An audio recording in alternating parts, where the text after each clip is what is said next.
chegando e já colocando toda a bicharada no seu devido lugar. Uma das coisas que eu já pensei e repensei até hoje, eu gostaria demais que alguém descobrisse a arca para ver a parte interna dela especificamente, seria para a gente saber dos detalhes como é que Noé pôde ter uma ideia de quantos animais iriam entrar na arca.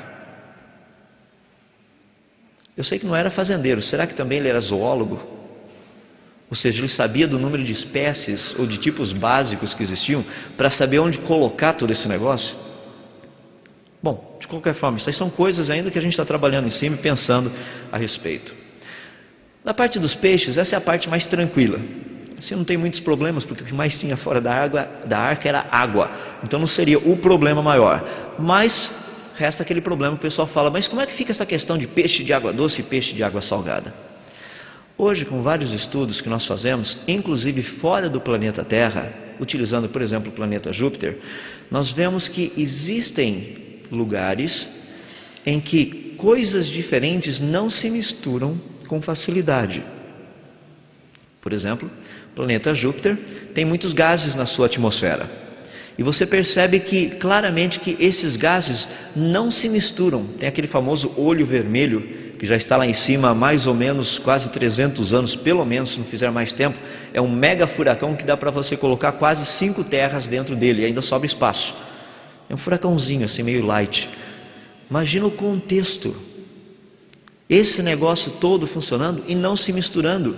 Você fala, mas o que isso tem a ver com o planeta Terra? É simples. O rio Amazonas, quando ele deságua no oceano, ele ainda permanece água doce mais de 70 quilômetros mar adentro. Você pode pescar peixinho de água doce no meio do Oceano Atlântico, praticamente 70 quilômetros lá dentro, você está pescando peixinho de água doce. Você pega, por exemplo, o Rio Negro e os Solimões, antes de juntarem para formar o Amazonas, você percebe nitidamente que as águas estão diferentes. Ou seja, água doce e água salgada, o que aconteceria durante o dilúvio? Você teria bolsões de água doce e de água salgada. E nós vamos estudar amanhã para ver que a quantidade da salinidade da água do mar não era tão alta quanto que a gente tem hoje. Ela é alta hoje devido ao dilúvio. Então a questão dos peixes teria muito problema. Teria peixe dentro da arca? Bom, só se a esposa de Noé quisesse colocar um aquáriozinho para enfeitar a cozinha, coisa desse jeito, mas tecnicamente não haveria necessidade. Daí entra o grande problema, que são esses caras aí atrás, os dinossauros. Como colocar dinossauros na arca? O grande problema que eu vejo é que muitas pessoas, e de uma forma geral na igreja, nós já fomos de tal forma endoutrinados a pensar que seres humanos e dinossauros nunca foram contemporâneos. E quando Deus fala para Noé que 2 de cada um entraria, 2 de cada espécie, obviamente Deus também está falando dessa turma aí de trás, dos dinossauros.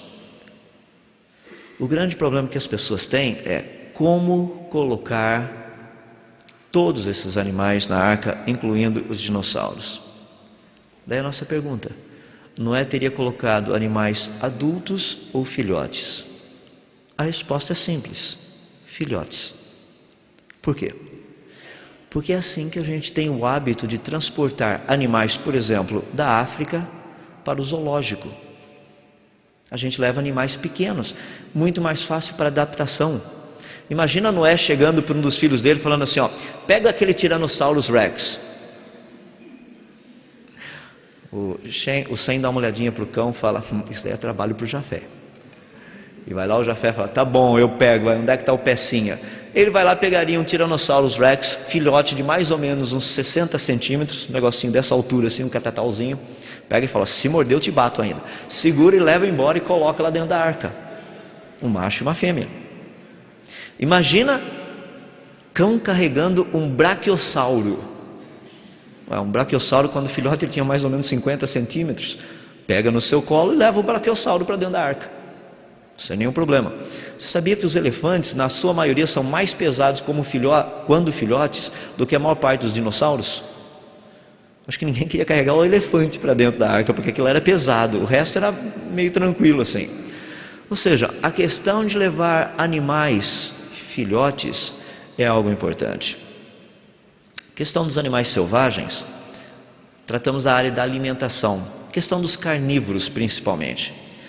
Eu já pedi para vocês darem uma olhadinha, mas vamos dar uma outra olhadinha lá no livro de Gênesis, que é algo fantástico.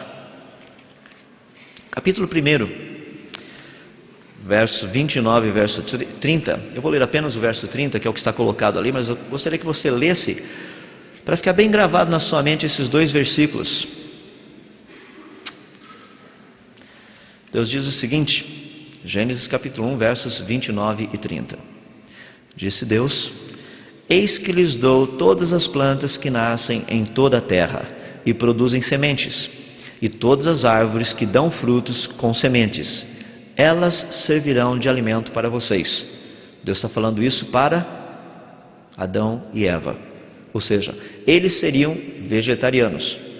Mas para os animais, olha o que Deus diz: e dou todos os vegetais como alimento a tudo o que tem em si fôlego de vida, a todos os grandes animais da terra, a todas as aves do céu e a todas as criaturas que se movem rente ao chão. E assim se foi. Deus fez dessa forma. Todos os animais eram herbívoros. O problema é que nós temos a ideia em pensar que a questão dos dentes caninos são utilizados para rasgar carne. Não necessariamente. Tem muitas plantas que você precisa dos caninos para rasgá-las. Um exemplo disso que nós temos hoje em dia, da questão dos animais, porque muitas pessoas falam assim: olha a cara do leão, vai me dizer que ele pasta. Olha a cara daquele tigrezinho ali em cima, você vai me dizer que ele não vê a hora de pegar uma boa salada de alface. Bom, deixa-me dizer o seguinte para vocês: os estudos que têm sido feitos na África mostram o seguinte, que quando esses animais passam por uma grande escassez de caça, sabe o que eles fazem? Pastam. Você fala: isso é um exagero, eu nunca vi um carnívoro fazer isso. Ah é? O seu gato e seu cachorro, quando passam mal, eles fazem o quê? Eles falam para você: ô meu, me arruma um bife acebolado aí, não está vendo que eu estou numa situação meio crítica? Não, eles pastam. Eles comem grama. Para quê? Para estabilização do sistema. Parece estranho, né? Mas é assim que a coisa funciona. Ou seja, o que Noé precisaria se preocupar era em levar muita alimentação para todo esse povo. E essa alimentação seria o quê? Não tinha que ter freezer na arca, eu posso te garantir. Guardar, por exemplo, pedaços de camelos para os tiranossauros, pedacinhos de não sei... Não.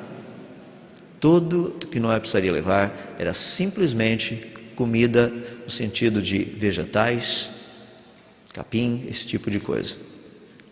O que é fascinante nisso é que eu fico pensando o trabalho que não deve ter dado para preparar todo esse negócio.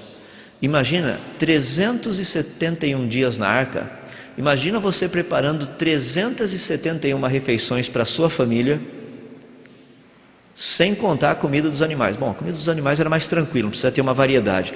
Mas imagina você na arca comendo a mesma coisa por 371 dias. Seria um problema sério. Uma questão importante, já estamos terminando, a parte dos animais na arca. Muitas pessoas ficam pensando o seguinte: deve ter sido um grande problema, mesmo levando filhotes na arca. Filhotes que eu digo, não estou me referindo a recém-nascidos, tá? Mas aqueles que já se alimentam normalmente, por si mesmos. Ou seja, imagina todo esse pessoal dentro da arca. Você fala, devia ser um cheirinho insuportável lá dentro. Imagina morar dentro de um barco desse tamanho por 371 dias, com tudo fechado. Só tinha aquela janelinha lá em cima. Vamos dar uma olhadinha e considerar algumas coisas a respeito disso. Primeiro, a Bíblia nos diz que Deus falou para Noé construir a arca com 3 divisões, 3 pisos, e para colocar compartimentos, ou seja, divisões dentro desses pisos, no sentido de ter o quê? Local para colocar os animais. O que é interessante é que quando nós lemos hoje, eu mencionei que a arca prevaleceu, ou seja, as águas do dilúvio prevaleceram 15 côvados acima das montanhas mais altas. Isso implica que praticamente os 2 pisos inferiores da arca estavam abaixo do nível da água. Você fala, mas o que tem isso a ver? Tem muita coisa a ver. Por quê? Porque ali embaixo estaria frio e escuro. Quando a coisa fica frio e escuro, acontece que a gente vai vendo por aqui.